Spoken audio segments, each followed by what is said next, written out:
الكريم أما بعد قال الله تبارك وتعالى في القرآن المجيد يا أيها المدثر قم فأنذر وربك فكبر وثيابك فطهر والرجز فاهجر ولا تمنن تستكثر۔ موضوع آپ سبوں نے سنا طہارت کے مسائل، اور اس میں بھی پھر قوسین کے اندر چند چیزیں وضو، غسل، اور پھر غسل جنابت غسل عام ہے، اور جنازے کے احکام و مسائل یا یہ کہ غسل جنازہ کئی باتیں ہیں۔ میں کوشش کروں گا کہ اختصاراً ساری چیزوں کو لے آؤں تاکہ بات واضح ہو جائے۔ طہارت کا مسئلہ بہت اہم مسئلہ ہے۔ طہارت عبادات کی جتنی بھی قسمیں ہیں سبوں میں لازم ہے۔ ہم سب سمجھتے ہیں کہ طہارت صرف نماز اور قرآن کے لیے جب تلاوت قرآن کرتے ہیں تبھی کافی ہے، بلکہ طہارت عبادت کی جتنی بھی قسمیں ہیں، چاہے زکوٰۃ ہو، حج ہو، روزہ ہو، ساری چیزوں کے ساتھ طہارت بہت ضروری ہے۔ دین اسلام کے اندر طہارت کا بہت زیادہ مقام ہے، بہت زیادہ اہمیت ہے۔ آپ طہارت کی اہمیت کا اندازہ اس بات سے لگائیں کہ محدثین کرام رحمۃ اللہ علیہ نے حدیث کی کتابیں یا فقہ کی کتابیں جب ترتیب دی ہیں، جب لکھا تو سب سے پہلے طہارت کے موضوع پر بحث کیا۔ بلکہ اس کی اہمیت کو آپ اگر اور جاننا چاہیں تو ایک آدمی جو غیر مسلم ہوتا ہے، دائرہ اسلام میں آنا چاہتا ہے، تو اس کے لیے بھی مستحب کیا گیا ہے کہ وہ غسل کر لیں پہلے۔ نبی پاک صلی اللہ علیہ وسلم پر جب پہلی بار وحی نازل ہوئی، اس کے بعد خفیہ دعوت و تبلیغ کا 3 سالہ زندگی گزرتا ہے۔ اس کے بعد ایک لمبے وقفے کے بعد جو آیت نازل ہوتی ہے علی الاعلان کھلم کھلا دعوت و تبلیغ کا، اس میں آپ صلی اللہ علیہ وسلم کو بہت ساری ہدایات دی گئیں کہ آپ ان چیزوں پر عمل کریں۔ ان میں ایک ٹکڑا تھا وَثِيَابَكَ فَطَهِّرْ، اے نبی پاک صلی اللہ علیہ وسلم آپ اپنے کپڑے کو ظاہری جو رہنا سہنا ہے آپ اس میں طاہر رہیں، کپڑے کو پاک صاف رکھیں۔ طہارت عموماً طہارت کی کتنی قسمیں ہیں، اس تعلق سے بڑی بڑی جو قسمیں ہیں طہارت کی 2 قسمیں ہیں۔ ایک تو ہے طہارت معنوی اور ایک ہے طہارت حسی۔ طہارت معنوی جس کا تعلق دل سے ہے، اسی سے کہتے ہیں کہ عبادت کی جتنی بھی قسمیں ہیں سبوں میں طہارت ضروری ہے۔ دل کی طہارت کیا ہے کہ دل کے اندر آدمی اللہ رب العالمین کے علاوہ کسی کی بھی محبت نہ رکھے عبادات کے قبیل سے۔ دل کی طہارت یہ ہے کہ دل کو شرک کی غلاظت سے پاک رکھا جائے، کینہ کپٹ سے پاک رکھا جائے، یہ طہارت معنوی ہے۔ اگر کسی آدمی کے اندر طہارت حسی ہو، طہارت حسی یعنی کپڑے کو پاک صاف رکھنا، پورے بدن کو پاک صاف رکھنا، نجاست کی تمام چیزوں سے اپنے آپ کو دور رکھنا، یہ طہارت حسی ہے۔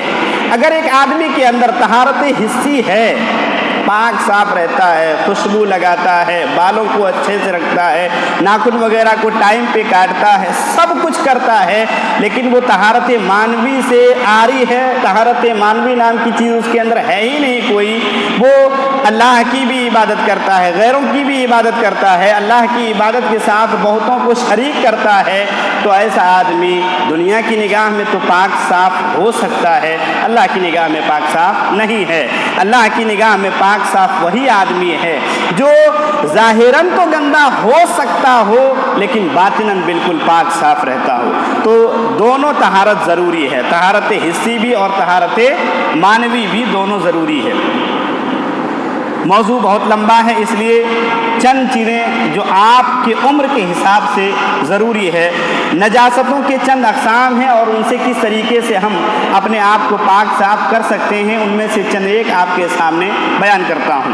نمبر 1 ہے انسان کا پیشاب و پاخانہ، یہ دونوں ناپاک ہیں۔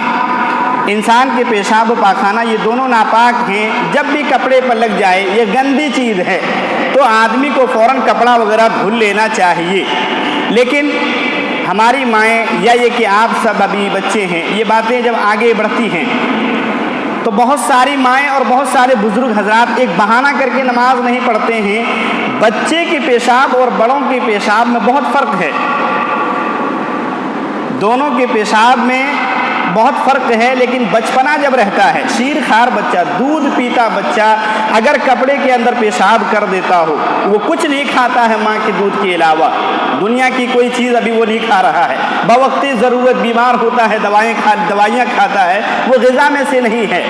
اگر ایک بچہ ہے جو ماں کی دودھ صرف پیتا ہے، وہ کپڑے پر اس کا پیشاب لگ جاتا ہے، تو اس کے کپڑے کو دھلنا ضروری نہیں ہے، صرف چھینٹا مار دیں گے، اسی کپڑے میں نماز پڑھ سکتے ہیں۔ اب ایک آدمی نے اچھا کپڑا، خاصا کپڑا پہنا تھا، استری کر کے پریس کر کے پہنا کہ بچے کو گود میں اٹھایا اور بچے نے پیشاب کر دیا، اب یہ کہہ کے نماز نہیں پڑھیں گے کہ بچے نے پیشاب کر دیا، تو یہ درست نہیں ہے۔ لیکن اگر ایک بچی ہے، وہ پہلے ہی دن سے، ابتدا دن سے اگر بچی پیشاب کر دیتی ہو کپڑے پر، تو بچی کے پیشاب کو دھلنا ضروری ہے۔ بچہ بھی اگر کھانا ابتدا دن سے کھانا شروع کر دیتا ہے، اس کو غذا کے طور پر بارلس وغیرہ پلائی جاتی ہو، تو پھر اس بچے کے بھی پیشاب کو دھلنا پڑے گا۔